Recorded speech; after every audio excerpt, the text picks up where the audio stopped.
You are not overwhelmed by life, but by your refusal to govern your own mind with reason.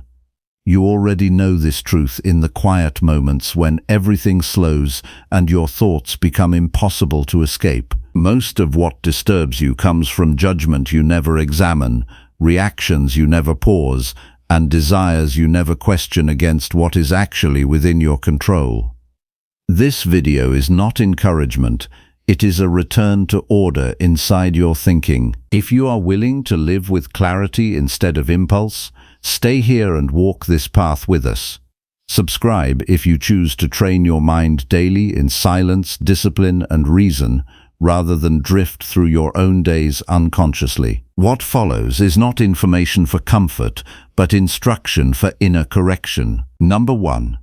Control your reactions before others control your mind. Stop for a moment and look at how quickly your mind moves when something happens that you do not like. A comment, a delay, a tone in someone's voice, a message left unanswered. In that instant, your mind already belongs to something outside of you. Before you speak, before you think clearly, you have already reacted. And in that reaction, you have surrendered your freedom without even noticing it. This is where most people lose their life, not in dramatic collapse, but in small unnoticed moments where they are pulled by impulse instead of governed by reason. You must understand this without comfort or excuse. If another person can press your emotions like a button, then you are not yet living as a free human being. You are living as a reflex. And a reflex can be trained, redirected, or broken entirely by anyone who knows how to touch it. The first discipline of a governed mind is not speech, not success, not confidence. It is the pause between what happens and what you do next. In that pause lies everything that belongs to you. No one can take it. No one can enter it unless you invite them. Yet most people abandon it instantly. They rush to judgment. They rush to anger. They rush to defend themselves or attack others. And in that rush, they become predictable. And what is predictable is controllable. If your reactions are automatic, then your life is already being shaped by people and events outside your control. You are not deciding your life. You are echoing it. Understand clearly what is truly yours. Your judgments are yours. Your choices are yours. Your willingness to pause is yours. Everything else is not. The words of others are not yours. Their behavior is not yours. Their opinions are not yours. The past is not yours. The future is not yours. If you confuse what belongs to you with what does not, you will suffer endlessly. But if you separate them with discipline, you begin to reclaim yourself in real time. This is not philosophy for reflection alone. This is training for daily living. Every moment becomes a test of whether you are ruled by impulse or guided by reason. When someone offends you, notice the first rise of heat inside you. Do not obey it. That heat is not truth. It is reaction without understanding. Your task is not to suppress it violently or pretend it is not there. Your task is to see it clearly and delay your response until reason has returned. In that delay, you regain authority over yourself. Ask yourself in that moment whether what was said has harmed your judgment or only disturbed your preference. Most of what angers you does not touch your character. It only touches your expectations, and expectations are not reality. They are internal demands you placed on the world without its consent. The untrained mind believes every impression immediately. It hears a statement and assumes it must respond. It feels a slight and assumes it must defend. It experiences discomfort and assumes it must escape. But a trained mind does not obey impressions blindly. It questions them. It inspects them. It stands between stimulus and response like a guard who does not open the gate without knowing who is knocking. This guard is your rational faculty. It exists in you already. It is not missing. It is simply unused. Every reaction you fail to examine strengthens the habit of reaction. Every pause you practice strengthens the habit of freedom. You will notice how often your reactions are about your ego rather than truth. Someone disagrees with you and you feel diminished. Someone ignores you and you feel disrespected. Someone succeeds and you feel threatened. But none of this is about reality itself. It is about the story you attach to events, and stories are optional. You are not required to interpret every event as an attack or an insult. You are allowed to see things plainly without inserting yourself into every situation as the center of meaning. The world does not revolve around your emotional comfort. And the moment you stop pretending that it does, you begin to see things as they are instead of as you fear them to be. Control over reaction begins with ownership of attention. Where your attention goes, your mind follows. If your attention is trained to jump at every external stimulus, then your mind will always be scattered and reactive. But if your attention is trained to return to reason before response, then your life begins to stabilize. This is not natural at first. It must be practiced repeatedly in small situations. Someone interrupts you. You do not immediately respond. Someone criticizes you. You wait before speaking. Someone provokes you. You observe your internal movement before acting. Each of these moments is training, not for control of others, but for control of yourself. There is a false belief that reacting quickly is a sign of strength. It is not. It is a sign of lack of discipline. Strength is found in restraint. Strength is found in the ability to absorb an impression without being ruled by it. Anyone can be carried away by emotion. That requires no training. But to remain steady while emotion rises requires practice, self-awareness, and commitment to truth over impulse. The person who can stay still inside while everything inside them wants to move has begun to master themselves. You must also examine the cost of your uncontrolled reactions. Every time you react without thought, you create consequences you did not choose.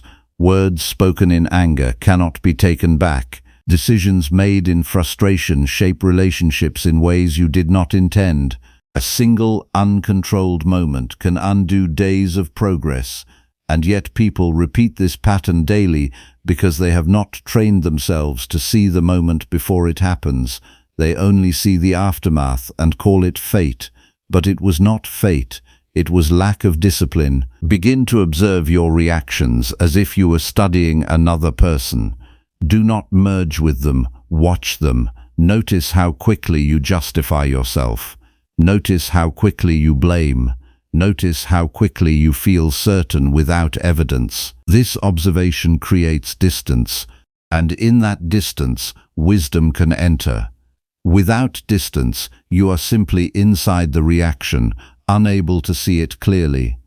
The goal is not emotional numbness. The goal is clarity before action. When you feel provoked, ask yourself one question before you respond. Is this within my control or not? If it is not within your control, your reaction is wasted energy. If it is within your control, then your response must be guided by reason, not impulse. This question alone can dismantle many unnecessary reactions, but only if you are honest with yourself. Dishonesty is what keeps people trapped in emotional cycles. They pretend something is controllable when it is not, so they can justify their anger. Or they pretend something is uncontrollable when it is, so they can avoid responsibility.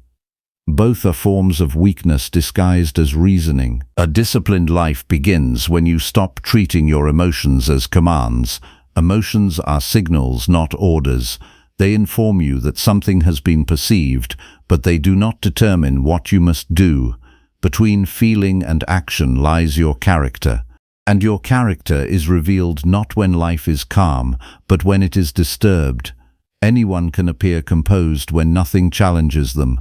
The true test is whether you can remain governed when insulted, delayed, ignored, or opposed. Practice this in daily life in small ways. When you receive a message that irritates you, do not respond immediately. Wait.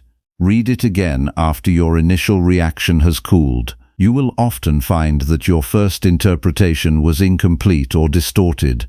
When someone speaks sharply to you, do not mirror their tone. Speak slower than your impulse demands.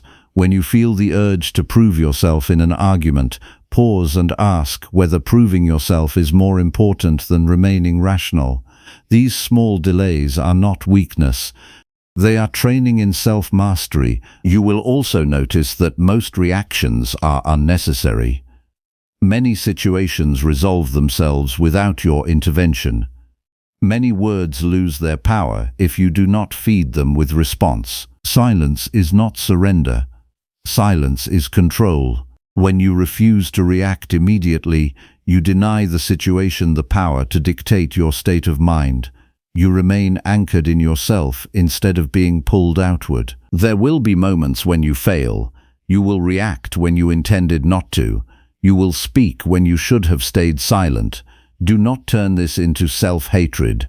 That too is a reaction. Instead, treat it as data. Study what happened. Identify the point where you lost control. Learn from it and return to practice. Self-mastery is not achieved through perfection, but through continuous correction. The only real failure is refusing to learn from your own behavior. Over time, as you train this discipline, something shifts internally. You begin to feel less urgency to respond to everything. You begin to recognize that not every stimulus deserves your participation. You begin to value peace over expression, clarity over victory, and reason over impulse. This is not detachment from life. It is engagement with life from a stable center rather than a reactive surface. Eventually, you will understand that freedom is not the ability to do whatever you want in the moment of emotion. Freedom is the ability to choose your response in accordance with reason regardless of emotion. That is the highest form of control available to a human being. Not control over others, not control over events, but control over the single space where your life is actually lived, your mind in the present moment. When you reach this understanding, you will see how much of your past suffering was self-generated through uncontrolled reactions. You will also see how much unnecessary conflict you created by responding too quickly, too emotionally, too defensively. This recognition is not meant to produce regret. It is meant to produce clarity. You cannot change what has already happened, but you can end the pattern that continues it. Each day offers hundreds of opportunities to practice this discipline, not in isolation, but in real interactions with real people who will not wait for you to become calm. That is the point. The world will not adjust itself to your training. Your training must adjust itself to the world. You must learn in motion, under pressure, while emotions are present. That is where mastery is formed. Do not expect immediate transformation. The mind has been conditioned over years to react quickly. It will resist change. It will justify old patterns. It will tell you that pausing is unnatural or inefficient. Do not believe it. It is simply defending familiarity, but familiarity is not truth. You are not here to remain familiar with your weaknesses. You are here to overcome them. The practice is simple but not easy. Pause, observe, question, choose. Every reaction becomes an opportunity to strengthen your rational self or surrender it. There is no neutral ground. You are either governing yourself or being governed by impulse. There is no third option. And when you begin to live this way consistently, you will notice something quiet but profound. People and events will still act as they always have, but they will no longer determine your inner state. You will move through situations with steadiness that does not depend on external approval or external chaos. You will still feel emotion, but you will no longer be owned by it. You will still respond to life, but you will no longer be dragged by it. This is the beginning of real strength. Not the strength of force, but the strength of restraint. Not the strength of reaction, but the strength of choice.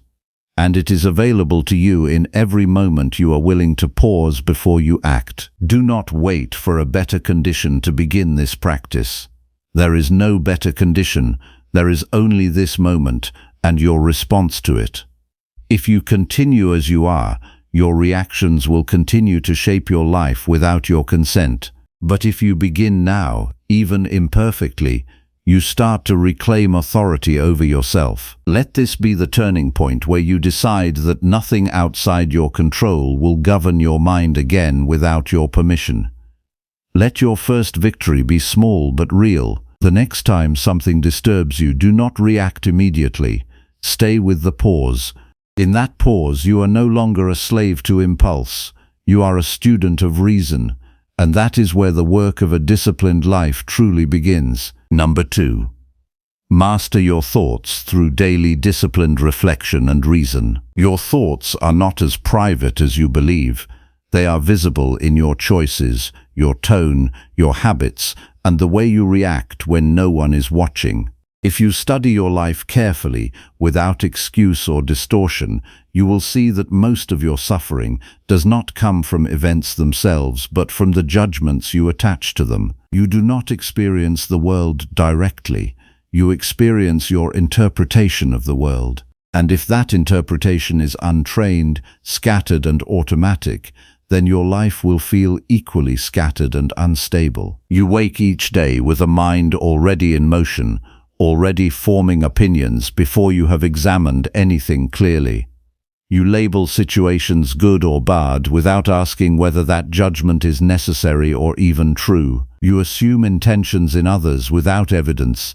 You replay memories and project fears into the future as if they are facts. This is not thinking. This is habit disguised as thinking. And habit, when unexamined, becomes a ruler over your entire inner life. To master your thoughts, you must first stop trusting them blindly.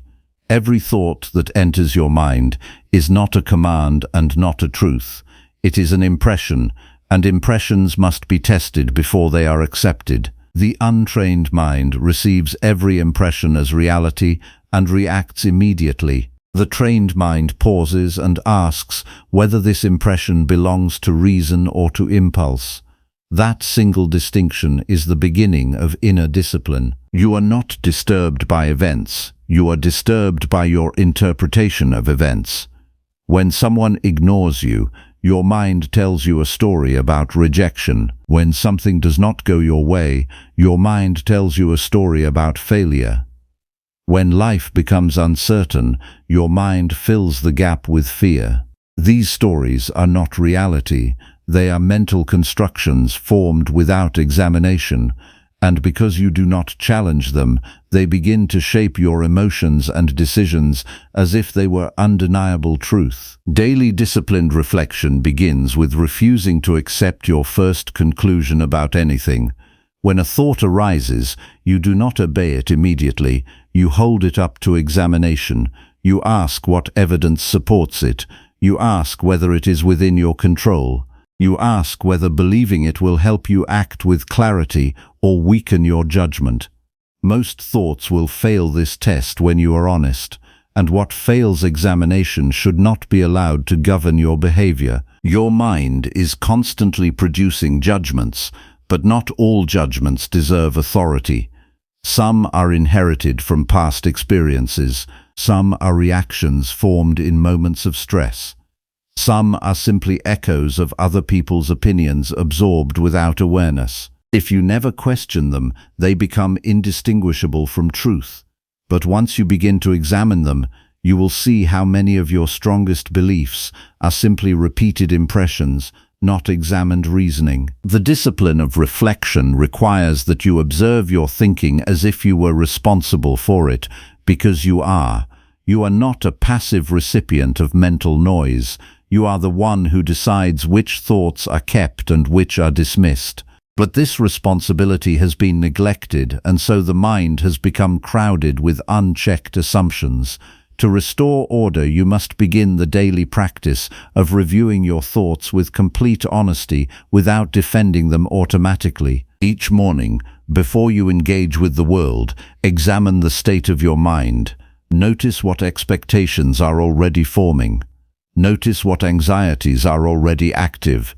Do not follow them immediately. Write them down if needed, or simply hold them in awareness. Then ask a simple question. Is this necessary for me to act with virtue today, or is it only noise? Much of what occupies your mind at the start of the day has no value for action. It only creates emotional weight, and unnecessary weight slows your capacity to respond wisely. Throughout the day, continue this practice in real time. When a thought arises that pushes you toward anger, pause before you express it. When a thought pushes you toward judgment of another person, pause before you believe it. When a thought tells you that something is unbearable or urgent, slow down and examine whether that is truly the case or simply emotional exaggeration. This interruption of automatic thinking is where real mental strength is formed. Reason is not something you apply occasionally. It must become your constant reference point. Not as abstract philosophy, but as practical filter for every thought that enters your awareness. Ask whether each thought aligns with what is within your control. Ask whether it leads you toward discipline or away from it. Ask whether it strengthens your ability to act with clarity or weakens it through confusion. If a thought does not pass this examination, it does not deserve your attention. You will notice that much of mental suffering comes from attaching importance to what you cannot control. You worry about how others perceive you. You dwell on outcomes that have not yet happened. You resist situations that are already unfolding. None of these mental movements improve your life. They only fragment your attention. And a fragmented mind cannot act with strength. It can only react in pieces. The separation between what is yours and what is not yours must become absolute in your thinking. Your judgments belong to you. Your choices belong to you. Your attention belongs to you. Everything else does not. When your thoughts drift toward what is not yours, bring them back without emotional struggle, not with force, but with clarity. You are not fighting your mind, you are training it, and training requires repetition, not frustration. One of the most important disciplines is learning to question your complaints. A complaint is a judgment that something outside you is responsible for your discomfort. But this judgment often ignores your role in how you interpret the situation. When you complain internally, you reinforce the belief that your peace depends on external conditions. That belief is the foundation of instability. Replace complaint with examination. Ask what part of this situation is within your response and what part is not. Then act only on what belongs to you. You must also learn to observe how quickly your mind seeks agreement. It wants validation for its judgments. It wants confirmation that its interpretations are correct. But truth is not determined by emotional agreement. It is determined by reasoned examination. A thought does not become true because it feels convincing. It becomes reliable only when it survives scrutiny. This is why solitude in reflection is essential. Without silence from external influence, your mind will constantly echo the judgments of others. As you continue this practice, you will begin to see gaps between thought and reality. You will notice how often your mind creates urgency where none exists. You will notice how often it exaggerates minor discomforts into major problems. You will notice how often it assumes meaning where there is only neutral occurrence. These realizations are not theoretical, they are direct observations of how your mind operates when left unchecked. The goal is not to eliminate thought. The goal is to govern thought through reason. A disciplined mind is not empty, it is ordered. Thoughts are present, but they are not in control. They are evaluated before they are allowed to influence action. This creates stability that is not dependent on external circumstances, because stability now comes from within the structure of your thinking itself. Evening reflection is where this discipline becomes concrete. At the end of each day, examine your mental actions. Identify moments where you accepted a thought too quickly. Identify moments where you reacted without examination. Identify moments where you allowed assumption to replace understanding. Do not judge yourself harshly in this process. That too would be another unexamined reaction. Instead, observe with clarity and learn with precision. The purpose is not guilt. The purpose is correction. Ask yourself what thoughts led you closer to reason today and what thoughts pulled you away from it. Over time, this practice reveals patterns. You will see which situations consistently trigger untrained thinking. You will see which judgments you tend to believe without evidence. And once you see these patterns clearly, you are no longer blind to them. What is seen clearly can be corrected deliberately. Mastery of thought is not achieved by force. It is achieved by consistent awareness combined with rational evaluation. You do not need to fight your mind. You need to understand it, and understanding begins with attention. Attention is the gate through which every thought must pass. If you leave the gate open, anything enters and influences you. If you stand at the gate with reason, only what is useful and true is allowed to shape your actions. You will not always succeed in this discipline. There will be moments when old habits return and you follow thoughts without questioning them. But failure in this practice is not final unless you abandon it. Each return to awareness is a restoration of order. Each moment of reflection is a correction of drift. Over time, the distance between impulse and action increases, and in that distance, freedom grows. When your thoughts are governed by disciplined reflection and reason, your life begins to simplify. Not because challenges disappear, but because confusion decreases. You stop multiplying problems through interpretation. You stop creating unnecessary emotional weight. You begin to respond to life directly rather than through layers of unchecked judgment. This clarity is not given. It is built through repetition. And when you reach the point where you no longer trust every thought that passes through your mind, you will understand something essential. You are not your thoughts. You are the one who examines them, and in that role lies your true strength. Number 3.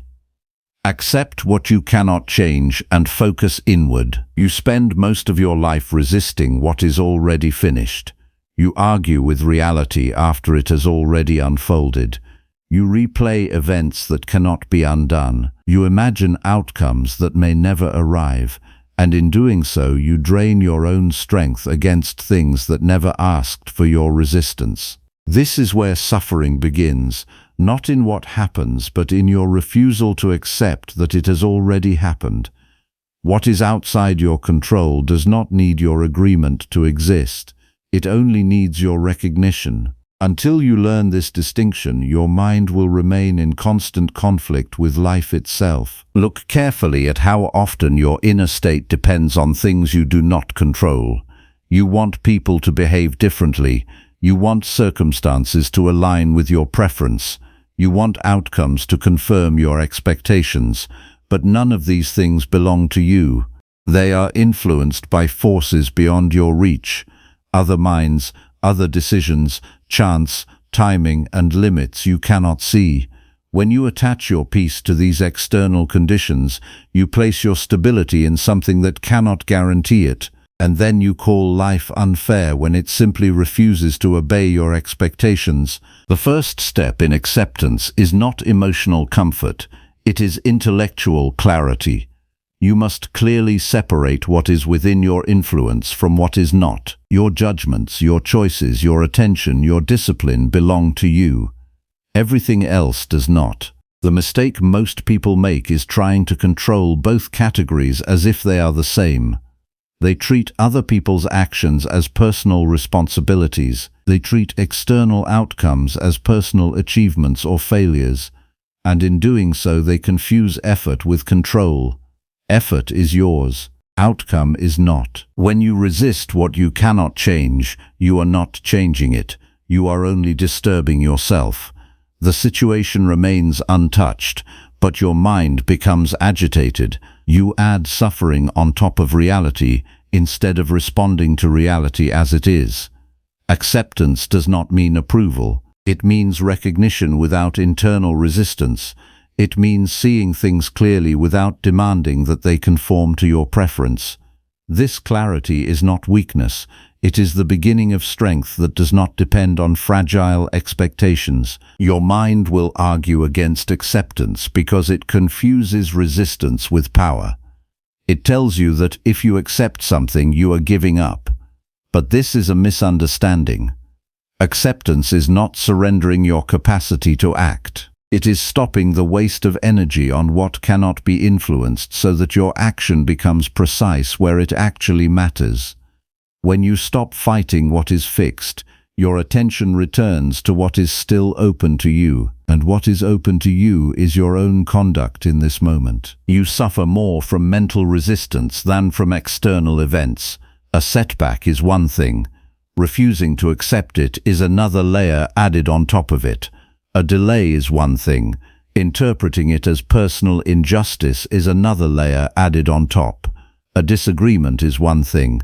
Turning it into emotional warfare inside your mind is another layer added on top. Most of your pain is not the event itself. It is the narrative of refusal you build around it. To focus inward is to return responsibility to its rightful place. You are not responsible for controlling outcomes. You are responsible for the quality of your response. This shift changes everything. It removes the false burden of controlling the uncontrollable and replaces it with the real task of governing your own mind. When you stop trying to command reality, you begin to train yourself to respond wisely within it. Each morning, before the day begins to pull your attention outward, set a clear boundary in your mind. Remind yourself that you will encounter things you do not choose. You will meet opinions you do not agree with. You will face delays, interruptions, and outcomes that do not match your expectation. None of this requires your resistance. Your only task is to meet each moment with disciplined judgment, not reaction, not complaint. Judgment guided by reason. When something arises that you cannot change, pause before labeling it. The mind rushes to label everything as good or bad, favorable or unfavorable. But these labels often come before understanding. Instead of accepting these immediate classifications, step back and observe the situation as raw fact. What has happened has happened. It does not require your agreement to be real. Your task is not to rewrite it in your mind, but to decide how you will respond within it. You must also examine how often your emotional instability comes from imagined control. You believe that if you think harder or worry more, you can influence outcomes that are already outside your reach. This illusion creates constant tension. You are mentally working on problems that cannot be solved through thought alone. This is not preparation. It is self-inflicted disturbance. Real preparation lies in refining your response, not attempting to control the uncontrollable. Focus inward by turning attention away from external judgment and back to your own conduct. Ask yourself in every situation, what part of this is mine to govern, not what part can I fix in others, not what part can I force to change, but what part belongs to my reasoning, my patience, my discipline, my honesty. This question cuts through unnecessary struggle. It brings you back to your actual domain of responsibility. You will notice that many of your frustrations disappear when you stop trying to control outcomes. What remains is clearer and more manageable. You may still face difficulty, but it will no longer be multiplied by resistance. You may still face loss, but it will no longer be intensified by denial. You may still face disappointment, but it will no longer be prolonged by refusal to accept what has already occurred. Acceptance is not passive. It is the foundation of effective action. Without acceptance, your actions are distorted by emotional resistance. You act against reality instead of within it. But when you accept what is already true, your actions become precise. You stop wasting energy on denial and begin using it where it can actually make a difference.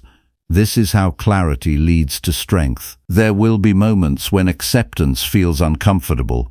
The mind resists letting go of control because it associates control with safety. But this is a false association.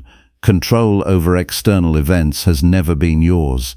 It is only an assumption you carried. Real safety comes from the stability of your judgment, not from the predictability of circumstances. Circumstances will always shift. Your judgment can remain steady if trained. Begin practicing acceptance in small situations. When plans change unexpectedly, do not mentally fight the change. Recognize it as reality and adjust your response. When someone acts in a way you do not approve of, do not demand that they become different in your mind. Observe their action and decide your own conduct. When outcomes do not match your effort, do not reinterpret reality as injustice. Separate your effort, which was yours, from the result, which was not fully yours. Over time, this practice reduces internal conflict. You stop exhausting yourself by arguing with what has already occurred. You begin to conserve mental energy for what is still open to you. You become more deliberate, less reactive, and more grounded in what is real rather than what you wish were real. This is not detachment from life. It is participation in life without unnecessary struggle against it. The greatest shift occurs when you realize that your peace was never dependent on external alignment. It was always dependent on internal agreement with reality. When you refuse to accept what is, you split your mind in two. One part lives in reality, the other lives in resistance. And that split is the source of suffering. When you accept what is, the split disappears. Your mind becomes unified in the present moment. Focus inward does not mean ignoring the world. It means refusing to lose yourself in what you cannot govern. It means returning again and again to the only space where your power actually exists. Your choices, your attention, your discipline, your reasoning. Everything else flows outside your command, and no amount of resistance will change that structure. When you live this way consistently, something changes in your perception of difficulty. Events no longer feel like personal attacks or unfair disruptions. They become conditions to respond to. Some are favorable, some are not, but all are neutral in themselves until your judgment assigns meaning. And when your judgment is trained, it assigns meaning without distortion. You will still experience challenge, but you will no longer multiply it with resistance. You will still experience loss, but you will no longer extend it with denial. You will still experience disagreement with the world, but you will no longer turn that disagreement into internal conflict. Your strength will come not from controlling life, but from aligning yourself with it without self-deception. This is the discipline of acceptance and inward focus, not resignation, not avoidance, but clear recognition of what is yours and what is not. From that recognition, your life becomes simpler, more stable, and more capable of real action. And in that simplicity, you recover the one thing most people lose without realizing it: a mind no longer at war with reality. Number 4. Guard your attention from distractions and useless judgments. Your attention is not scattered by accident. It is taken from you slowly through permission you did not notice giving. Each distraction enters through a moment of unguarded acceptance, a glance at something unnecessary, a reaction to something meaningless, a judgment formed without examination. And once attention is given away, it rarely returns unchanged. It carries fragments of whatever it touched. If you do not guard it with discipline, your mind becomes a place where nothing important can remain long enough to become clear. You do not suffer because the world is loud. You suffer because your attention follows the noise. The external world has always contained distraction. It is not new, and it is not unique to your time. What is new is your willingness to let it enter your mind without resistance. Every notification, every opinion, every passing image competes for a part of your awareness, and when you do not decide where your attention belongs, it is decided for you, and what is decided for you will never serve your inner stability. Attention is the foundation of your inner life. Whatever you place it on becomes larger in your perception. If you place it on what is trivial, your life feels trivial. If you place it on what is uncontrollable, your mind becomes restless. If you place it on what is external, your inner world becomes dependent on external movement. But if you place it on your own reasoning and conduct, your life begins to settle into clarity. This is not theory. It is the direct consequence of where you direct your awareness. Most people confuse thinking with attention. They believe that because something appears in their mind, it deserves engagement, but many thoughts are not worth your participation. They are reflections of external noise, emotional residue, or habitual judgment.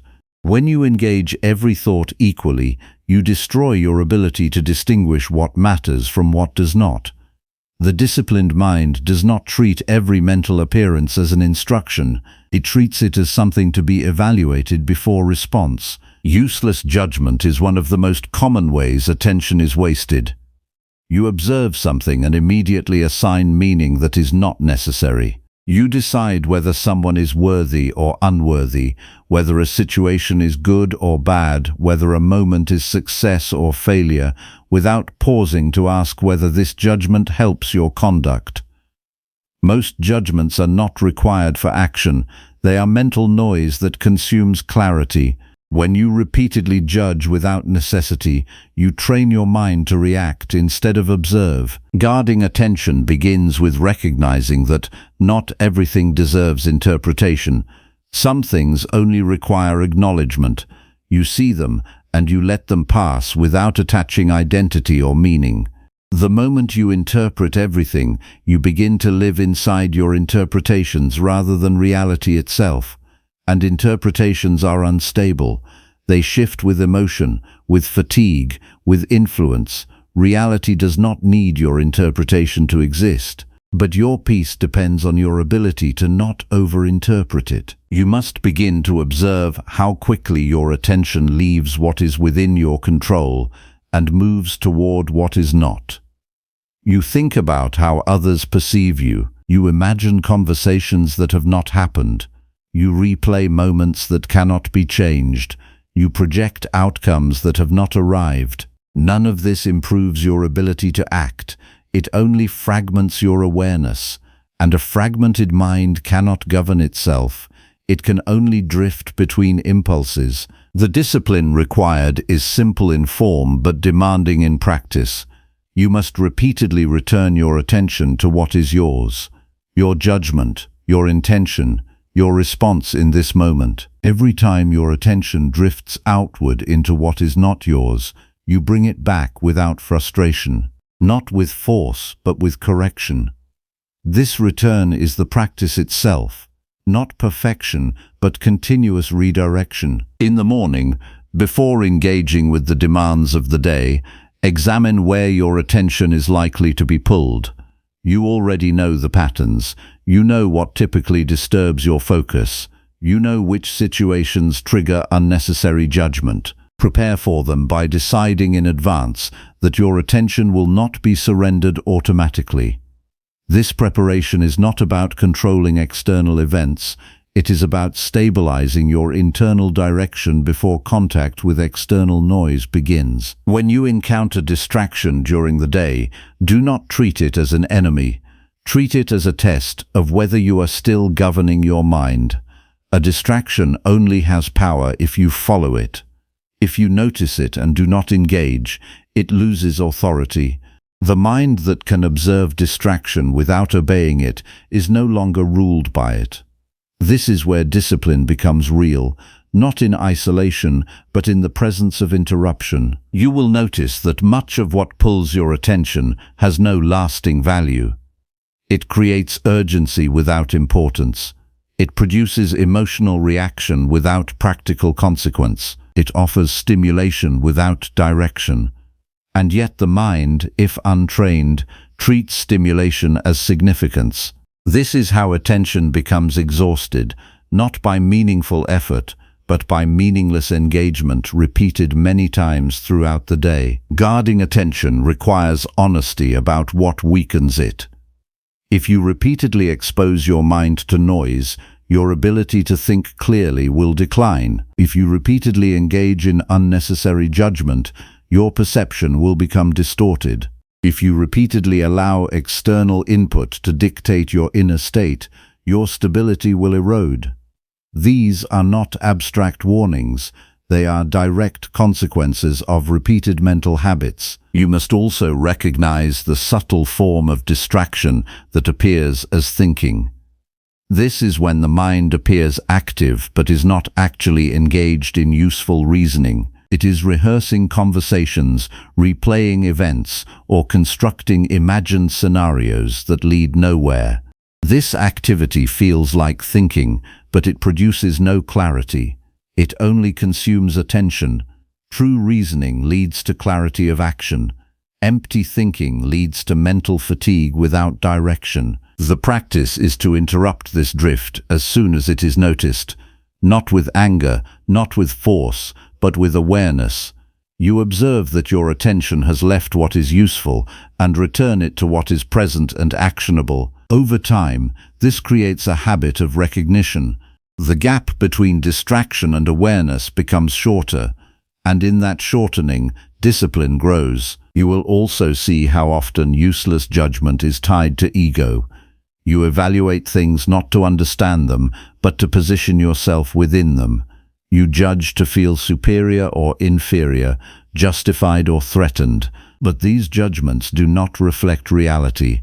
They reflect self-centered interpretation. When you notice this pattern, do not follow it further. Step back and ask whether this judgment is necessary for right action. If it is not, release it. A mind that constantly judges without necessity becomes unstable because it is always comparing instead of understanding. Comparison drains attention because it constantly shifts focus outward.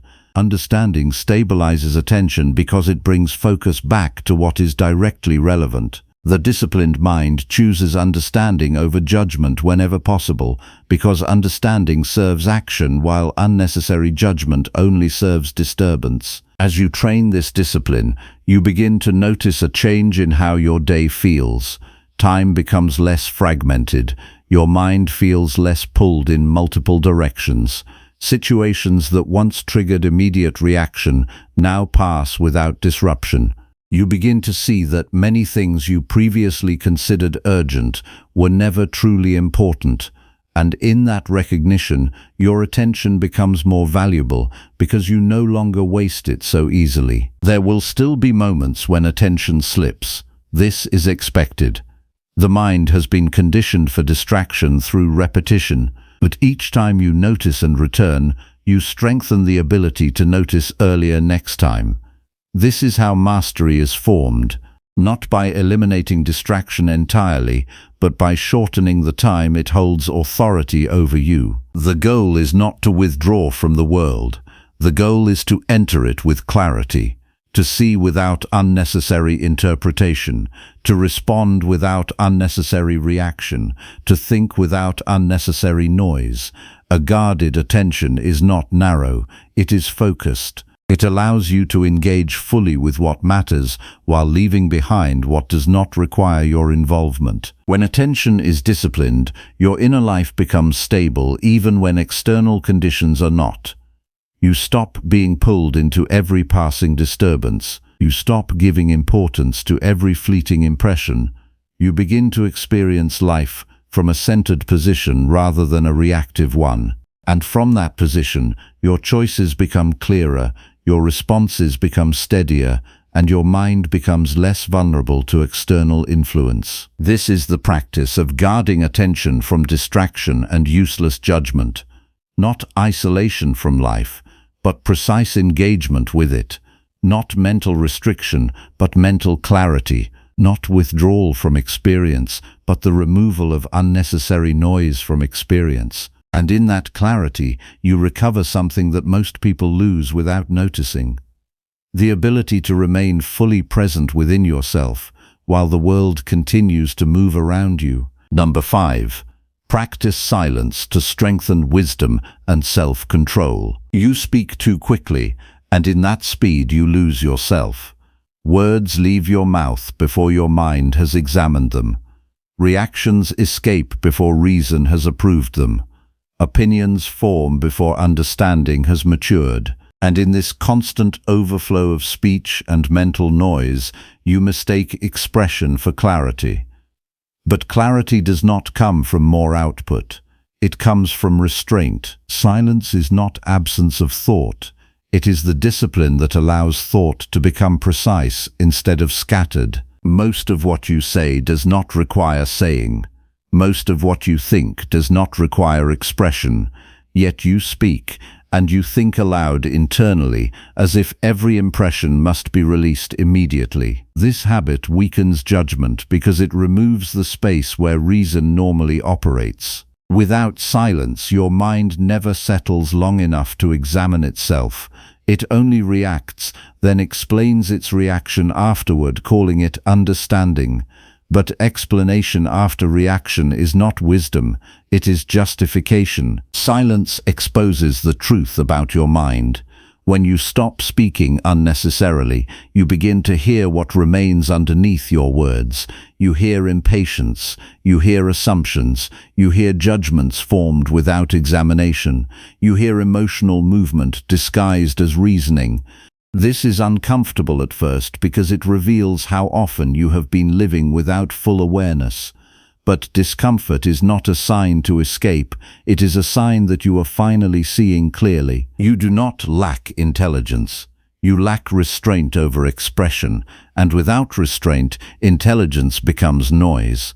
A mind that speaks without discipline cannot observe itself properly. It is always moving outward before it has understood inward. Silence reverses this direction. It forces attention back into the structure of your thinking instead of allowing it to spill outward prematurely. Many of your conflicts are created not by events themselves, but by your immediate verbal or mental response to them. A situation arises, and instead of observing it fully, you respond instantly with interpretation. That interpretation hardens into belief. That belief shapes emotion, and that emotion drives further reaction. The entire chain begins with the absence of silence. If there were even a brief pause, the chain would weaken. In that pause, reason could enter, but without it, impulse leads the entire process. You must learn to treat silence as an active discipline rather than passive absence. It is not withdrawal from life. It is control over the space between perception and response. That space is where self-mastery either grows or disappears. When you fill it immediately with words or judgments, you remove the possibility of correction. When you leave it open through silence, you allow reason to intervene before action is taken. Begin by observing how often you speak to confirm your own importance. Notice how often you repeat ideas, not because they are necessary, but because silence feels uncomfortable. That discomfort is not a problem in the world. It is a reflection of an undisciplined mind that has not learned to remain still.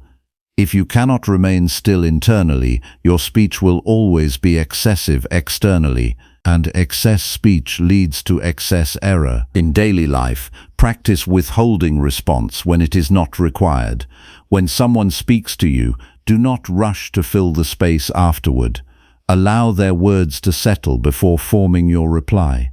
When a situation presents itself, do not immediately assign meaning through speech or internal commentary. Observe first. Speak later if speech is necessary for action. This delay is not weakness. It is control over impulsive interpretation. Silence also reveals how often your judgments are incomplete. When you stop immediately verbalizing your thoughts, you begin to see that your first interpretation is rarely your clearest. It is usually shaped by emotion or habit. If you allow silence to remain, that first interpretation begins to dissolve. and a more accurate understanding often replaces it. But if you speak too quickly, you lock the initial distortion into place. You must also recognize that unnecessary speech creates unnecessary attachment. When you speak too much, you begin to defend your words. When you defend your words, you become attached to being correct rather than being accurate. This attachment weakens judgment because it shifts focus from truth to self-image. Silence protects you from this distortion by preventing premature commitment to unexamined thoughts.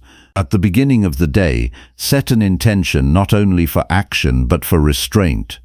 Decide that your words will be used only when they serve clarity, necessity, or virtue, not when they serve habit, discomfort, or impulse.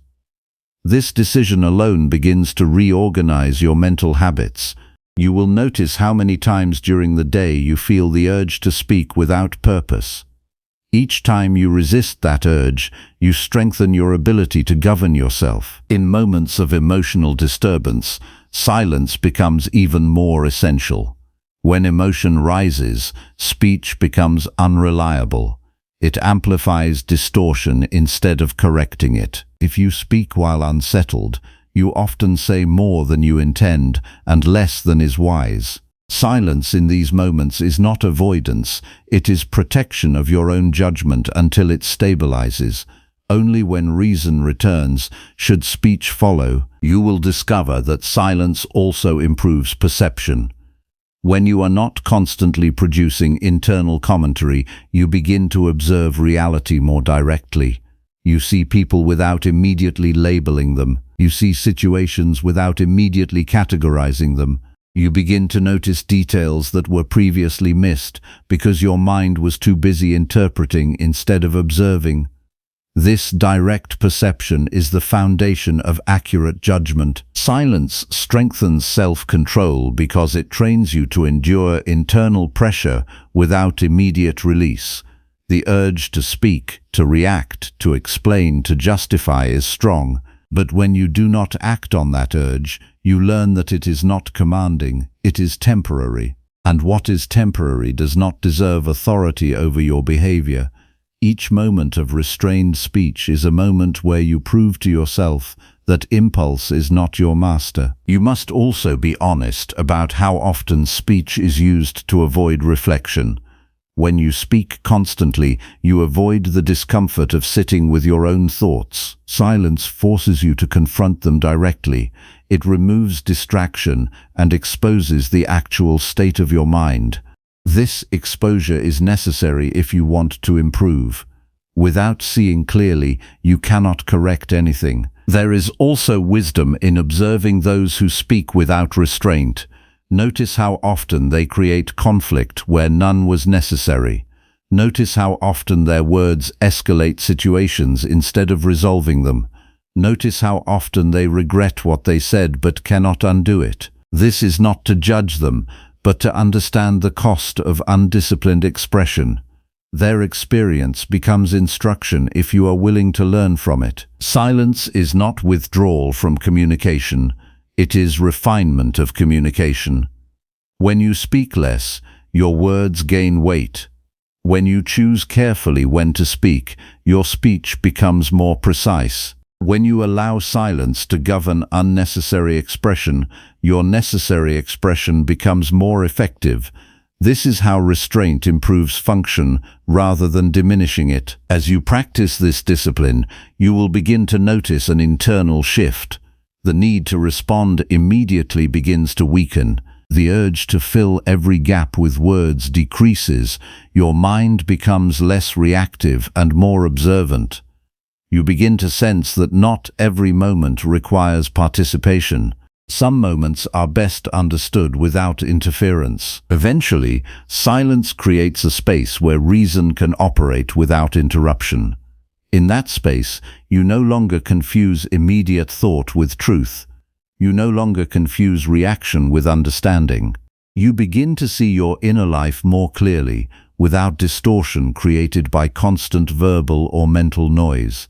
And in that clarity, decisions become steadier and more deliberate. The practice is simple, but requires consistency. Speak when necessary. Withhold when unnecessary. Observe before interpreting. Pause before responding. Let silence stand between perception and action as a guard against impulsive judgment. Each time you do this, you strengthen the part of you that is capable of self-governance. Over time, silence transforms from effort into nature.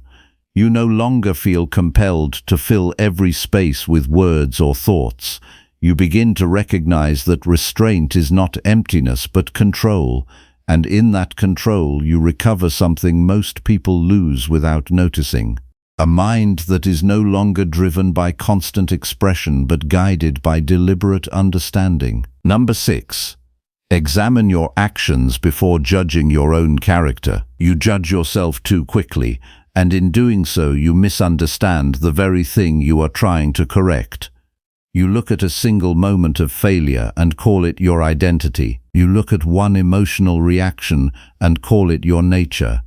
You look at one mistake and call it your character. This is not self-awareness. It is self-condemnation built on incomplete evidence. And anything built on incomplete evidence becomes a form of inner injustice. Your life is made of actions, not labels. Yet your mind prefers labels because they are faster and easier than careful examination. You say you are disciplined or undisciplined, strong or weak, good or bad, as if a single word could contain the complexity of your behavior across time. But character is not a fixed object. It is a pattern of actions repeated under different conditions. If you want to understand yourself honestly, you must stop judging the label and start examining the pattern. Most people never truly see themselves. They only see interpretations of themselves shaped by emotion. After a mistake, they conclude they are incapable. After a success, they conclude they are consistent. Neither judgment is stable because neither is based on full examination. You are not your worst moment, and you are not your best moment. You are what you repeatedly choose when no one is watching and no immediate emotion is distorting your perception. When you skip the examination of your actions, you replace understanding with identity-based judgment. This is where suffering begins, because once you define yourself as flawed or unworthy, you stop analyzing what actually happened. You stop asking what led to the action, what thought preceded it, what impulse you followed, and what you could correct. Instead, you turn inward with accusation rather than investigation, and accusation does not improve behavior. It only creates resistance to change. Examination of actions must come before any judgment of character, not after, not alongside, before. You must look at what you actually did, not what you feel it means about you. The difference is crucial. One approach leads to correction, the other leads to emotional distortion. If you act without discipline today, that does not define you permanently. It defines a moment in need of understanding, and understanding is always more useful than identity. Begin by separating observation from interpretation. Observation is what you did. Interpretation is what you call yourself afterward. Most inner suffering comes from confusing these two. You make a mistake and immediately attach meaning to it. You call it proof of weakness. You call it evidence of failure. But none of this helps you correct the behavior. It only reinforces emotional weight. And emotional weight makes future discipline harder, not easier. To examine your actions properly, you must remove judgment long enough to see clearly. Look at what happened as if you were studying another person's behavior. What was the situation? What was the trigger? What thought appeared first? What impulse followed? What decision was made? This sequence matters more than the conclusion you jump to about yourself. Because within this sequence lies the actual point of correction. If you only judge yourself, you repeat the same patterns under a different emotional label. But if you examine your actions, you identify the precise moment where choice failed or succeeded, and where choice can be identified, it can be trained.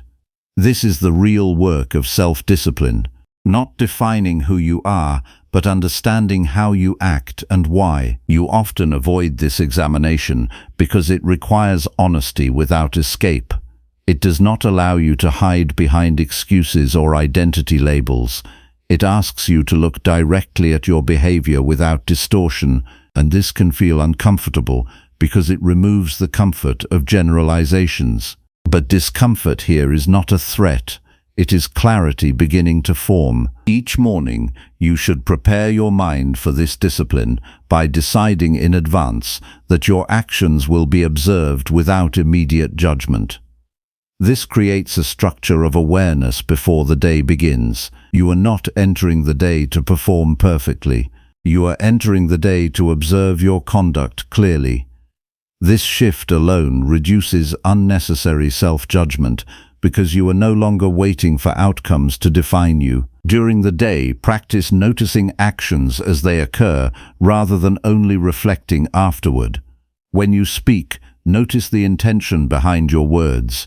When you react, notice the impulse that preceded it. When you make a decision, notice whether it came from reason or from emotional pressure. This ongoing observation weakens automatic behavior because it introduces awareness into the process itself. At the end of the day, review your actions without labeling yourself. Do not ask whether you are good or bad. Ask what you did with clarity and what you did without it. Identify where your reasoning was strong and where it was absent. Identify where impulse guided you instead of deliberate choice. This review is not punishment. It is correction through awareness. The danger of judging your character prematurely is that it freezes your identity. Once you believe you are a certain type of person, you begin to act in alignment with that belief, even when it is inaccurate. If you think of yourself as undisciplined, you stop expecting discipline from yourself. If you think of yourself as incapable, you stop attempting difficult action. And in this way, judgment becomes a self-fulfilling limitation. But when you focus on actions instead of identity, you remain flexible. You can correct today without being trapped by yesterday. You can improve behavior without needing to redefine yourself emotionally. You can change patterns without defending your past. This flexibility is essential for growth. Without it, you remain locked in interpretations that no longer serve you. You must also be careful not to confuse guilt with clarity. Guilt says you are wrong as a person. Clarity says an action was unaligned with reason. Guilt drains energy and narrows perception. Clarity directs energy toward correction. One is inward collapse, the other is inward discipline. Only one leads to improvement. As you continue this practice, you will begin to notice that many of your judgments about yourself are exaggerated summaries of isolated actions. You take a single moment and expand it into identity, but when you slow down and examine actions properly, those exaggerated conclusions lose their force. You begin to see nuance instead of distortion. You begin to see patterns instead of labels. This does not mean excusing behavior. It means understanding it precisely enough to change it. Excuses protect weakness.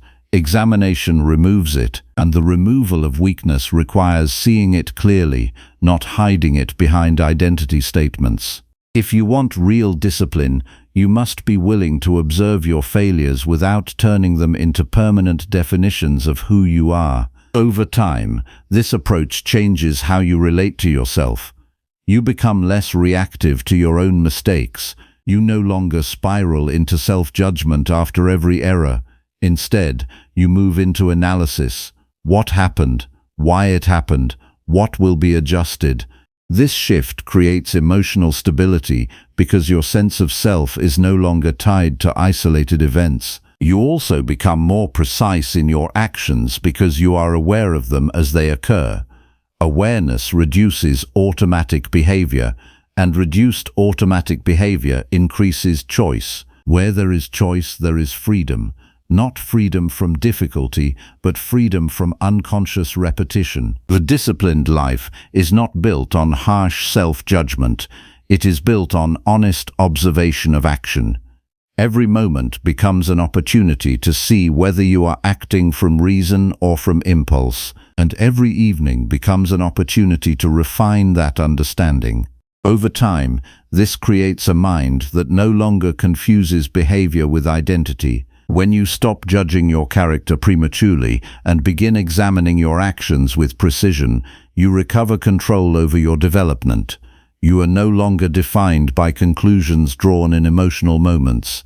You are defined by your willingness to observe, understand, and adjust. And in that willingness lies the foundation of real self-mastery. Number 7. Choose virtue over comfort in every daily decision. You already know the difference between what feels easy and what is right. Yet most days you still choose ease and then wonder why your life feels unstable. Comfort speaks first and speaks loudly. It offers immediate relief, immediate avoidance, immediate gratification. Virtue speaks more quietly. It asks for restraint, honesty, patience, and responsibility. One promises relief now, the other builds strength that remains when relief disappears, and in the moment of decision, you usually listen to the louder voice, not the wiser one. This is how your life is shaped without your awareness, not by grand choices, but by small repeated decisions where comfort wins over principle. You avoid difficult conversations, you postpone necessary discipline, you excuse behavior that you know is below your standard. You choose what reduces pressure in the moment, rather than what strengthens your character over time, and then you try to fix the consequences of those choices while continuing to choose the same pattern again. Virtue is not an abstract idea. It is the alignment of your actions with reason under pressure. Comfort is not evil, but when comfort becomes your guide, you lose direction. Because comfort does not ask whether something is correct. It only asks whether something is easy. And a life guided by ease will eventually become a life filled with avoidable difficulty. Not because the world is cruel, but because avoidance accumulates consequences. You suffer more from repeated avoidance than from immediate discomfort. The moment you choose comfort over responsibility, you reduce tension temporarily, but increase instability later. Every avoided task becomes pressure stored in the background of your mind. Every unspoken truth becomes distortion in your relationships. Every delayed action becomes weight carried forward into tomorrow. And over time, your inner world becomes crowded, not with events, but with unfinished choices. To choose virtue over comfort, you must first see clearly what is actually within your control. You cannot control how comfortable a decision feels. You cannot control how difficult discipline appears in the moment. You cannot control the emotional resistance that arises when you choose what is right, but you can control whether you obey that resistance. That is the only real decision point. Everything else is reaction. Your mind will argue against virtue by disguising comfort as necessity. It will tell you that you are too tired to act correctly. It will tell you that delay is harmless. It will tell you that avoiding discomfort is self-care. But not every avoidance is care. Some avoidance is neglect disguised as kindness. When you repeatedly avoid what is necessary, you are not protecting yourself. You are weakening your future capacity to act. Every day presents a series of small moments where virtue and comfort stand in opposition. You know these moments. They are not hidden. They appear when you choose whether to speak honestly or soften the truth to avoid tension. They appear when you decide whether to act with discipline or postpone effort. They appear when you decide whether to follow reason or follow impulse. These moments are ordinary, but they determine everything. Begin your morning by preparing for resistance. Not external resistance, but internal resistance. You already know that your mind will prefer comfort, so do not act as if discipline will feel natural. Instead, acknowledge that each virtuous action will require a deliberate choice against ease. This honesty removes surprise, and without surprise, resistance loses some of its control. When a difficult decision appears during the day, do not ask what feels easiest. Ask what aligns with reason after full consideration of consequences. Comfort evaluates only the present moment. Virtue evaluates the structure of your life over time. One looks at immediate relief, the other looks at long-term coherence. If you consistently choose only what feels easy, you are training yourself to avoid strength, and what you train becomes your nature. You must also examine how often you justify comfort through reasoning that is not examined. You tell yourself you will act later. You tell yourself the timing is not right. You tell yourself conditions must improve first. But these justifications often hide avoidance. And avoidance repeated becomes identity without you noticing it forming. A life built on postponed action becomes a life where intention replaces execution. Virtue requires directness. It does not rely on perfect conditions. It acts within imperfect conditions with clarity. Comfort waits for alignment that never fully arrives. Virtue moves within reality as it is, not as it should ideally be. This is why virtue builds strength and comfort builds dependency on circumstances. In relationships, choosing virtue means choosing honesty over approval. It means speaking truthfully even when silence would be easier. It means setting boundaries even when avoidance would reduce immediate tension. It means refusing to manipulate perception to maintain temporary harmony. Comfort seeks acceptance from others. Virtue seeks integrity in your conduct, regardless of external reaction. In personal discipline, choosing virtue means acting when action is required, even when motivation is absent. Comfort waits for motivation. Virtue does not depend on it. Comfort delays effort until conditions feel right. Virtue acts because the action itself is correct, not because it is emotionally convenient. This distinction separates those who drift from those who govern themselves. You must observe how comfort influences your interpretation of difficulty.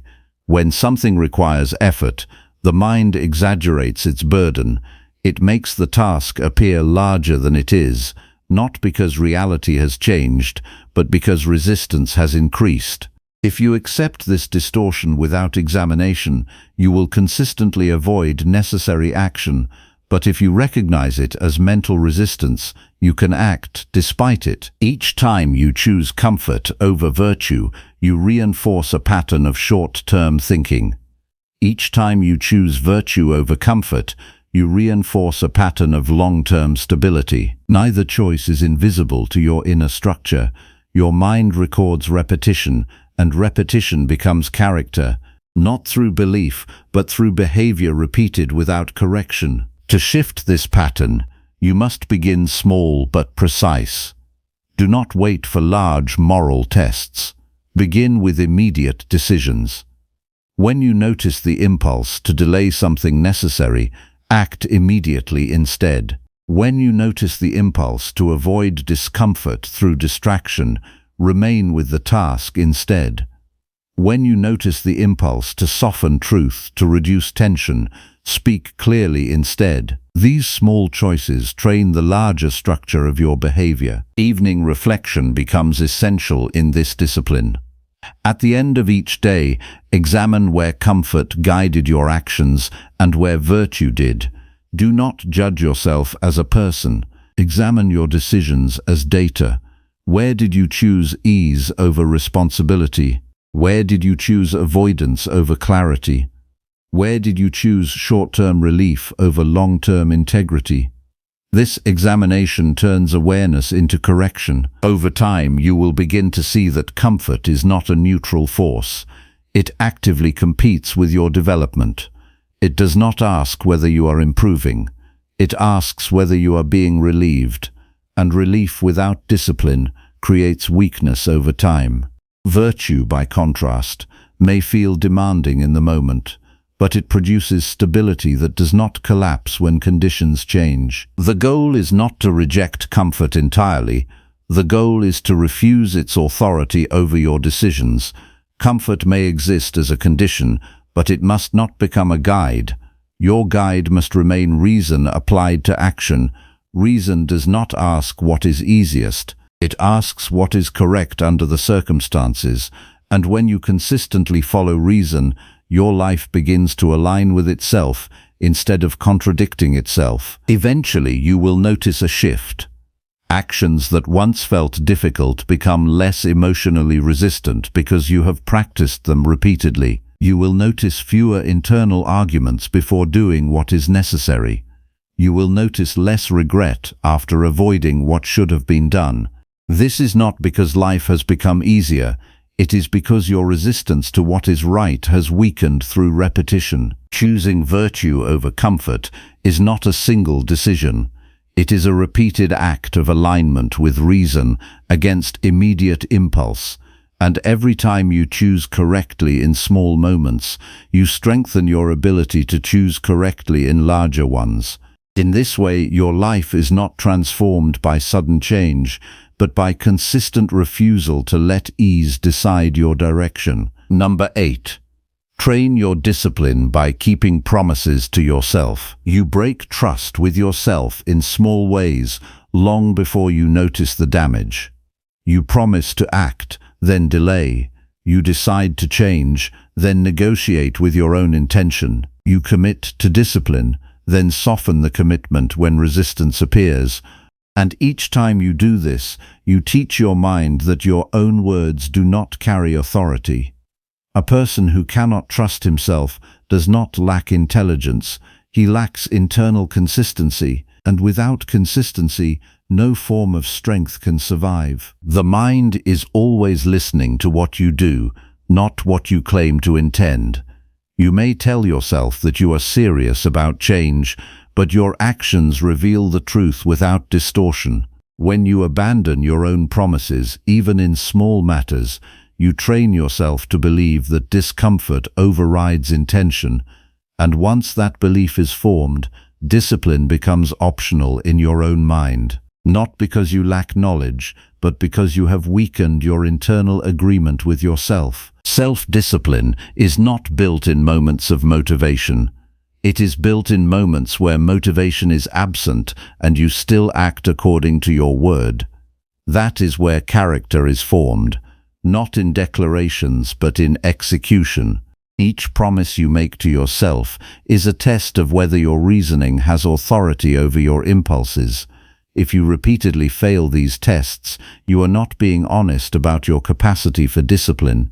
You are rehearsing inconsistency. You must understand that your inner suffering is often not caused by external events, but by the erosion of trust within your own mind.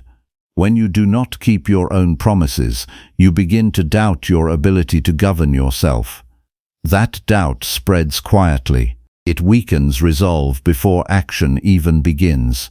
You hesitate more, you negotiate more, you delay more, and over time, you stop expecting yourself to follow through. This is how discipline collapses, not in a single moment, but through repeated internal compromise. To train discipline, you must begin with absolute clarity about what you have told yourself you will do. Not vague intentions, but specific commitments. Then you must treat those commitments as binding on your behavior regardless of mood. If you said you will act, then you act. If you said you will stop, then you stop. Not because it is convenient, but because your word to yourself is either real or meaningless. There is no middle ground where self-respect survives partial integrity. Most people fail here because they allow emotional state to override commitment. They believe that feeling differently justifies acting differently. But feeling is not a governing principle, it is a temporary condition. If your actions shift every time your feelings shift, then your behavior has no stability, and without stability there is no discipline. There is only reaction disguised as choice. You must begin to observe how often you renegotiate with yourself. You decide to wake early, then change it when the moment arrives. You decide to complete a task, then postpone it when discomfort appears. You decide to control a habit, then allow exceptions that slowly rebuild the same pattern you claim to break. Each renegotiation weakens your authority over yourself, and authority once weakened must be rebuilt through consistent adherence, not through renewed intention. The practice is simple but demanding. Make fewer promises, but keep all of them. Do not overload your mind with declarations you cannot sustain. Instead, choose a small number of clear actions and execute them without deviation. This simplicity is not limitation, it is precision. The mind becomes stronger when it learns that even small commitments are absolute. In the morning, before the day begins to scatter your attention, define what you will do regardless of how you feel later. Do not ask whether you will feel like doing it. That question is irrelevant to discipline. Ask only whether it is reasonable and necessary. Once decided, remove negotiation. The decision becomes fixed. What remains is execution. During the day, you will encounter resistance. The mind will suggest delay, adjustment, or partial completion.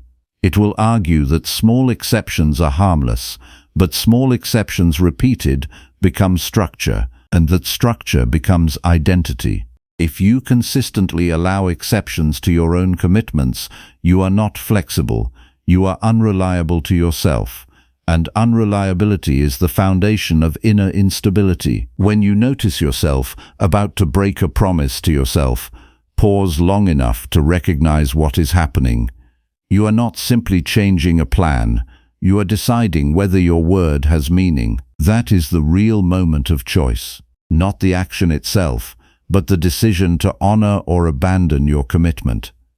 If you choose abandonment, be honest about the consequence. You are weakening your future resolve. If you choose adherence, you are strengthening it. You will also notice that keeping promises to yourself creates a quiet form of confidence that does not depend on external validation. It is not emotional confidence, it is structural trust. You begin to rely on yourself in small ways first, then in larger ones. And this reliability becomes the foundation for stability in other areas of life. If you cannot govern yourself, no external achievement will compensate for that absence. Examine how often your frustration with life is connected to your own inconsistency. Many external difficulties are intensified by internal unreliability. When you fail to act on your intentions, tasks accumulate. When tasks accumulate, pressure increases. When pressure increases, your mind becomes more reactive, and then you blame external circumstances for a condition that was created internally. This pattern continues until you break the cycle of self-negotiation. Keeping promises to yourself requires separating impulse from authority. Impulse will always ask for immediate relief. Authority must decide based on reason. If impulse is allowed to override authority, then discipline dissolves. But if authority remains intact even in discomfort, then discipline becomes real. This is the structure you must build within yourself. Evening reflection is where this practice becomes conscious. Review the promises you made and the actions you completed. Not with emotional judgment, but with factual clarity. Did you do what you said you would do? If not, where did deviation begin? What justification appeared? What feeling took priority over commitment? This analysis is not for shame, it is for precision in correction. Over time, you will begin to see a direct relationship between self-trust and inner stability. The more consistently you keep your word, the less internal conflict you experience, the less you break promises to yourself, the less mental negotiation you undergo before action. Your mind becomes simpler. Not because life becomes easier, but because you stop fragmenting your own authority. There will still be resistance. That is expected. The mind does not easily abandon patterns it has repeated for a long time, but each time you follow through despite resistance, you weaken the habit of internal contradiction. And each time you break a promise, you reinforce it. This is why discipline is not built through occasional success, but through repeated alignment with your own stated intention. A person who keeps promises to himself becomes internally unified. There is no separation between what he decides and what he does. There is no gap between intention and execution. This unity creates a form of strength that is not dependent on external conditions. It is grounded entirely in internal consistency. And that consistency is what allows clear thinking under pressure. You do not need more ambition. You need more reliability with yourself. You do not need more motivation. You need more adherence to your own word. You do not need to become someone else. You need to stop abandoning what you already decide. In that simplicity lies the foundation of discipline. When you begin to keep even the smallest promises to yourself without exception, you will notice a shift in how you perceive your own mind. You will no longer see yourself as someone who intends to act. You will see yourself as someone who acts according to decision. And that difference is where real self-governance begins. Number 9. Remember mortality and use each moment with purpose. You behave as if time belongs to you, yet you do not even possess the next moment with certainty. You plan as if days are guaranteed. You delay as if opportunity is permanent. You waste attention as if it can always be recovered later, but nothing in your experience confirms this assumption. Everything you have ever called later only existed as a possibility, never as a possession, and still you act as if postponement carries no consequence. This is how life is quietly lost. Not in a single dramatic failure, but in repeated moments where awareness is absent and urgency is ignored. You tell yourself you will become serious tomorrow. You tell yourself you will change when conditions improve. You tell yourself you will act when motivation arrives. But tomorrow is not a place you arrive at through intention. It is a possibility that may never fully become present. And when you forget this, you begin treating your time as if it is stored somewhere outside of reality, waiting for you to eventually claim it. Remembering mortality is not an emotional exercise, it is a correction of perception. It removes the illusion that you have unlimited opportunity to correct what you are avoiding today.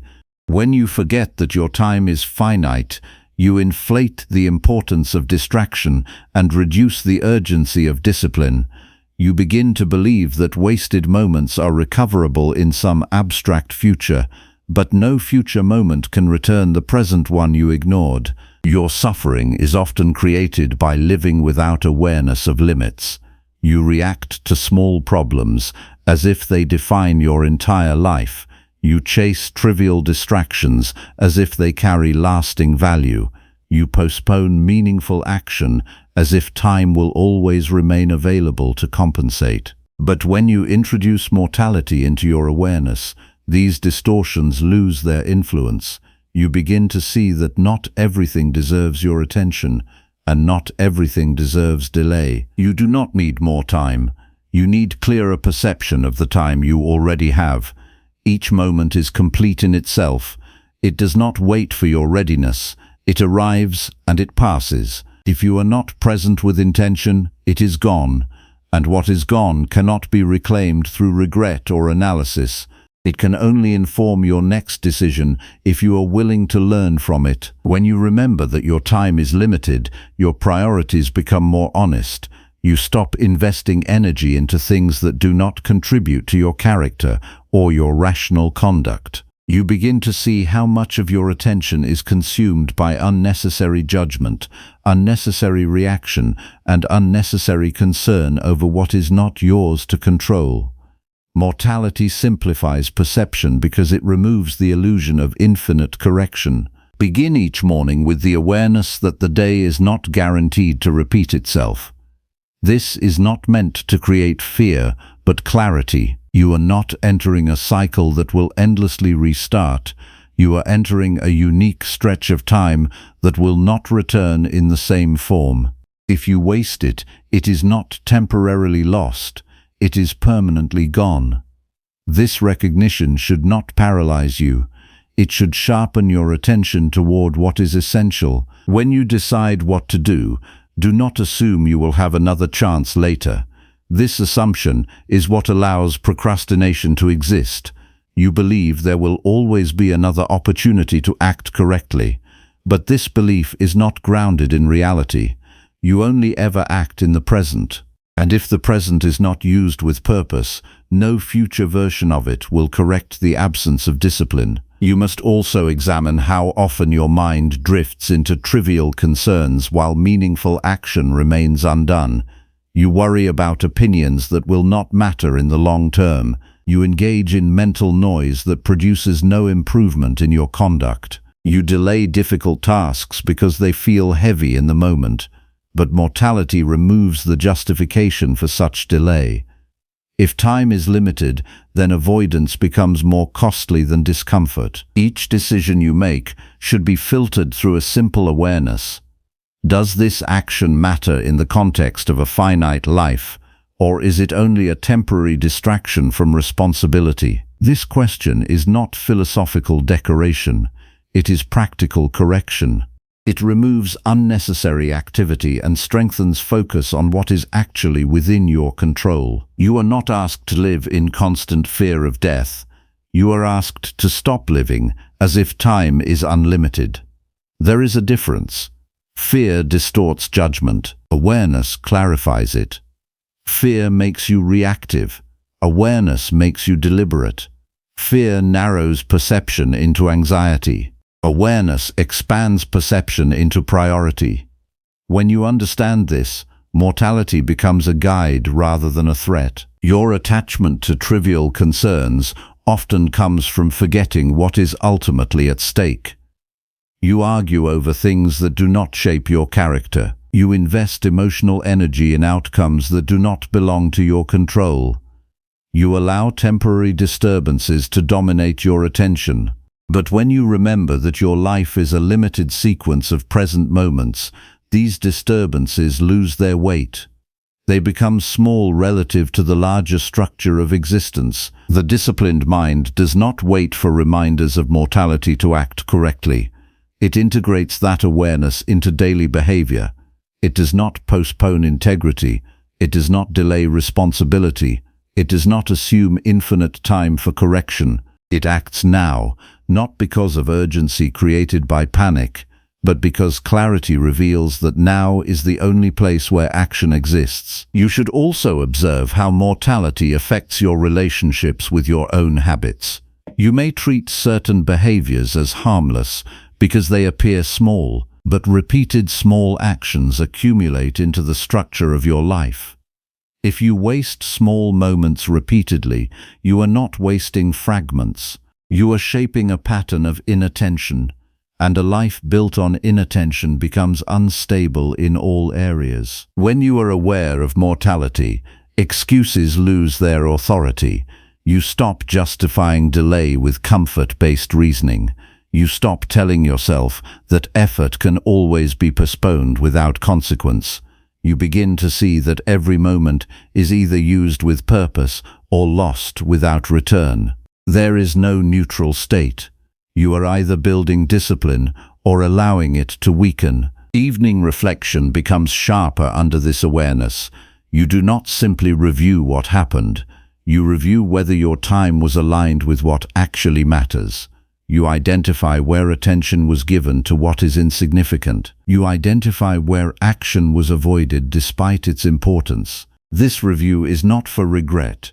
It is for correction of how you will use the next available moment. Over time, this awareness reduces internal conflict. Many of your emotional disturbances come from treating small issues as if they carry permanent significance. But when you measure them against the reality of limited time, their importance adjusts. You begin to respond with proportion rather than exaggeration.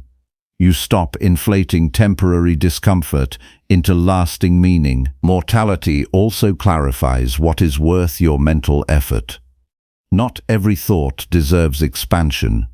Not every concern deserves attention. Not every reaction deserves expression. When time is understood as finite, Mental energy is treated as valuable rather than endlessly available. You begin to conserve attention for what strengthens reasoning and conduct. You will notice that when you live with this awareness, procrastination weakens naturally, not because you force yourself into urgency, but because delay becomes harder to justify. You see more clearly that postponement is not harmless. It is a decision to withhold action from the only moment where action is possible. And that recognition reduces the temptation to defer responsibility. Remembering mortality does not reduce life. It concentrates it. It removes unnecessary extension of thought and behavior. It brings focus to the present moment as the only available field of action. And in that concentration, your decisions become more deliberate, your attention becomes more stable, and your conduct becomes more aligned with reason. When you fully accept that your time is finite, you stop living as if you are preparing for life.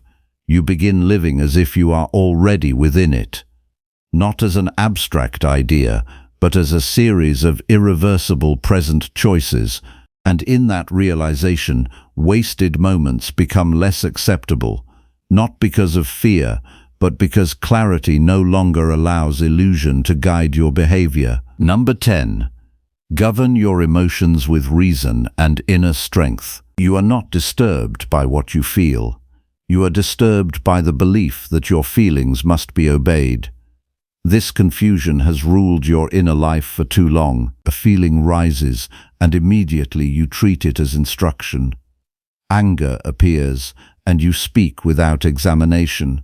Anxiety appears, and you withdraw from action. Desire appears, and you abandon discipline. And in each case, you call it being human, when in truth it is being ungoverned. Emotions are not enemies, but they are not authorities either. They are movements within you, not commands over you. They signal that something has been perceived, but they do not determine what is true or what must be done. The failure is not in feeling. The failure is in surrendering judgment to feeling. When reason is absent, emotion becomes direction. When reason is present, emotion becomes information. That distinction decides whether you live reactively or deliberately. Most of your suffering comes from immediate identification with emotional states. You do not observe anger, you become anger. You do not observe fear, you become fear. You do not observe frustration, you become frustration. And once you become the emotion, you lose the space needed to govern it. There is no pause, no examination, no rational interruption, only reaction following reaction until consequences appear, and you are left trying to explain what you already did without control. To govern emotion is to restore hierarchy within the mind. Reason must stand above impulse. Judgment must stand above reaction. Awareness must stand above sensation. When this order collapses, every feeling becomes a ruler. And a mind ruled by shifting emotions cannot maintain stability in any condition. It changes direction constantly because it has no fixed principle guiding it. You must begin by observing emotional movement without merging with it. When a strong feeling appears, do not immediately act on it, and do not immediately believe it. Pause long enough to recognize it as a temporary state, not an identity. Ask what triggered it. Ask whether it reflects reality or interpretation. Ask whether acting on it would strengthen or weaken your conduct. This pause is where governance begins. Without it, there is only reaction disguised as choice. Your daily instability is often created by unexamined emotional judgments. You interpret situations through immediate feeling rather than clear reasoning. Something feels offensive, so you assume it is an offense. Something feels threatening, so you assume it is dangerous. Something feels unfair, so you assume it is unjust. But feeling is not verification, it is perception filtered through your current internal condition, and your condition is not always aligned with reality. The disciplined mind does not suppress emotion. Suppression is another form of weakness because it involves conflict rather than understanding. Instead, the disciplined mind observes emotion fully and then subjects it to reason before allowing it to influence action. This creates distance between feeling and behavior. In that distance, freedom exists. Without that distance, you are always responding as if emotion and truth are the same thing. You must also recognize how quickly emotions distort judgment when left unexamined. Anger narrows perception until only what provokes you is visible. Fear exaggerates risk until only threat seems real. Desire filters reality until only what is wanted appears significant. Each emotion reshapes perception, and if you do not correct for this distortion, your decisions are based on incomplete vision. To govern emotion with reason, begin each morning by establishing the role of judgment before the arrival of disturbance. Decide in advance that no emotional state will be allowed to override rational evaluation. This is not a denial of feeling. It is a preparation for maintaining structure when feeling inevitably arises. Without preparation, emotion will always arrive faster than reflection. Throughout the day, treat emotional shifts as signals to slow down, not commands to act. When irritation appears, do not express it immediately. When anxiety rises, do not obey its urge to escape. When excitement pushes toward impulsive action, do not follow it blindly. Instead, return to the simple act of observation. What is happening internally and what response is actually required based on reason alone. You will notice that most emotional urgency loses power when it is not immediately acted upon. Emotion depends on momentum. If you interrupt that momentum with awareness, its intensity often decreases naturally. But if you follow it instantly, you strengthen its authority over future decisions. This is how emotional patterns become habits of behavior. Not through isolated moments, but through repeated, unexamined response. You must separate emotional experience from behavioral instruction. Just because something feels intense does not mean it requires action. Just because something feels uncomfortable does not mean it is harmful. Just because something feels urgent does not mean it is important. The disciplined mind evaluates before responding. The undisciplined mind responds and then evaluates afterward, often when correction is no longer possible. Much of your emotional instability comes from expecting life to align with your preferences. When reality resists your expectations, emotion rises. But this rise is not evidence that reality is wrong. It is evidence that your expectation was not adjusted to reality. If you base your peace on external alignment, your emotions will constantly fluctuate. But if you base your peace on internal governance, external conditions lose their authority over your state. You must also be honest about how often emotion is used as justification for avoiding responsibility. You say you are too stressed to act, too overwhelmed to decide, too frustrated to continue, but these emotional states are not instructions. They are conditions to be observed while still acting according to reason. If you wait for emotional comfort before acting, you will rarely act at all in meaningful ways. Evening reflection is essential in training emotional governance. Review where emotion led your actions without rational oversight. Identify moments where anger influenced speech, where fear influenced avoidance, where desire influenced impulsive choice. Do not judge yourself as a person. Examine the sequence of perception, emotion, and action. The purpose is not condemnation but clarity.